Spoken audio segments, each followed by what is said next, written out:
একটা মানুষ, এমন কোন একটা সাধক দেখাতে পারবেন না যে সাধকটা হচ্ছে এই দুনিয়াতে যে মহাকাশে যে একটু মজা করে বলতেছি যদিও বা, এই দুনিয়া ছেড়ে মহাকাশে যে সাধনা করেছেন। এই দুনিয়াতেই কিন্তু বড় বড় ওলি আউলিয়ারা এই দুনিয়াতেই কিন্তু আল্লাহ তাআলাকে অর্জন করে দেখিয়েছেন।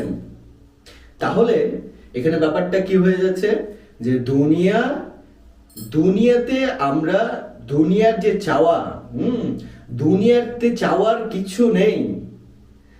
এখানে প্রশ্নটা হচ্ছে কি যে দুনিয়া এবং আল্লাহ তাআলাকে কি একসাথে কি পাওয়া যায়? তো দুনিয়াকে পাওয়ার কিছু নেই, আমরা বর্তমানে দুনিয়ার মধ্যেই আছি।